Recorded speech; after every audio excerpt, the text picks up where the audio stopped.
Co-organized by the governments of France and Costa Rica, the Third United Nations Ocean Conference, or UNOC3, started yesterday in Nice and will proceed until 13th of June, focusing on accelerating action and mobilizing all actors to conserve and sustainably use the ocean.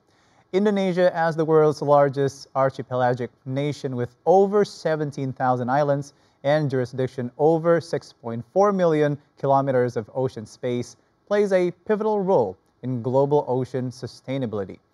Now, let's talk to Karenina Lasrindi, also known as Karen, of Indonesia Ocean Justice Initiative, an NGO representing Indonesia at UNOC 2025. Hello, Karen. It's great to see you. Can you spill to us where are you in the world at the moment and what time is it right there, Karen? Hello, Ida. Thank you for having me. So currently I'm in Nice and it's noon now. And I'm at the green zone of the UN Ocean Conference where civil societies and other stakeholders gather to make side events outside of the official zone of the UNOC. Perfect. We can hear you loud and clear, Karen, from Jakarta, Indonesia. So let's begin with our small chat this evening from Jakarta. Now, please explain in brief, Karen, what is the UNOC and why is it important as countries have to come together to talk about how to protect the oceans, and what can we expect from the conference, Karen? Yeah, so every 3 years, member states of the United Nations gather to this UN Ocean Conference. And basically, UNOC is a global platform where it brings together governments, civil societies, youth, and indigenous people to talk about how we can achieve Sustainable Development Goals number 14, which is life below water. And it focuses on conservation and sustainably managing the ocean, but also talking about other related SDGs such as ending poverty, promoting sustainable livelihood, and addressing climate change. Wow, we learned a lot just in the brief, life below water and conservation. So, Karen, how's Indonesia's participation in the UNOC 2025, as you know, across these years? Go ahead, Karen. Yeah. So Indonesia, as one of the largest ocean nation, has an important role in UNOC, where actually our Vice Minister of Foreign Affairs, Pa Arif Hafaz Ibroseno, is one of the co-chair in Ocean Action Panel on climate change, and it will be leading. He will be leading on drafting the recommendations to states on climate change. And in this conference, also Indonesia is reaffirming existing commitments that has been made for the ocean, but also announcing new ones. So I know that tomorrow the government will announce the first ever coral bond, which is to accelerate financing for marine conservation in Indonesia. For organization that I represent myself, Indonesia Ocean Justice Initiative, is also organizing dialogues in UNOC on sustainable ocean economy and also advocating advancing human rights at sea for migrant workers who are prone to many human rights abuses when working outside the jurisdiction. Yes, thank you so much. As you mentioned, your institution, Indonesia Ocean Justice Initiative representative, thank you for the hard work across these years. Now, Karen, as a young activist representing Indonesia, what are the challenges in campaigning the issue of protecting the ocean among the youth, Karen? Okay, so I think youth are among those who will be most affected by changes in the ocean in the coming decade due to climate change primarily.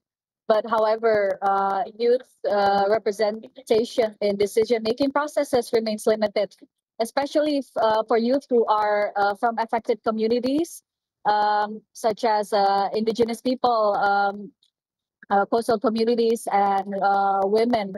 But youth has a vital role in amplifying the voices of who are underrepresented by their skills in leveraging technology, creating innovations, and using digital platforms to actually bridge the gap between grassroots movements and policymaking in the ocean sector.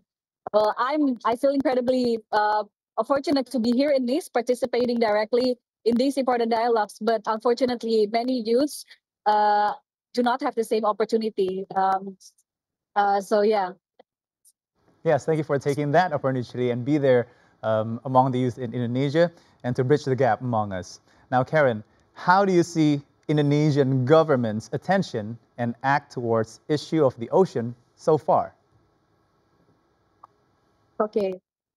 So Indonesia has published a lot of policies regarding blue economy of Indonesia, and I know that they are demonstrating global leadership in several important issues such as integrating national climate agenda on oceans in its national documents, and also signing the High Seas Treaty, and also significantly advancing IUU fishing or illegal fishing, and also expanding marine protected areas in the ocean.